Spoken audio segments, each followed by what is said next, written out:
think the President was very clear last Monday that all government officials, top to bottom, need to focus on the people. Kailangan sa tao na tayo nakafocus, tama na ang politika, tama na ang gulo.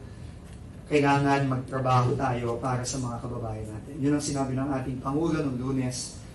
At itong ginawa ng Pangulo ngayon ay napakalakas at napakatibay na mensahe sa lahat ng mga kawani at opisyal ng gobyerno na kailangan sumunod tayo sa direktiba ng Pangulo.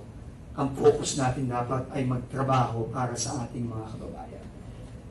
At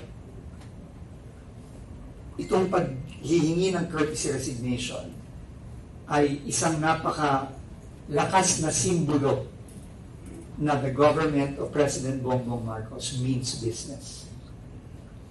No, hindi po ito hindi po ito pakita lang. No. I think unprecedented ito. I cannot remember, I don't know. I've been in government for more than 2 decades. I cannot remember a time where a directive like this that sweeps across the entire government has ever been done by a sitting president. I think it's really a testament to the president's will, to the president's strength as a leader, and as his people who he has handpicked to help him, we are duty bound to follow that lead.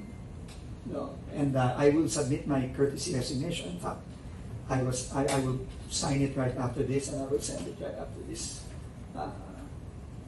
this press conference, because that is our responsibility. But I think on a last note, the most important thing I think that this message sends is that alam mo, typically ang mga kabinete, ang laging sinasabi ng kabinete is we serve at the pleasure of the President. Totoo naman yun. Pero itong ginawa ng presidente nito, itong minsan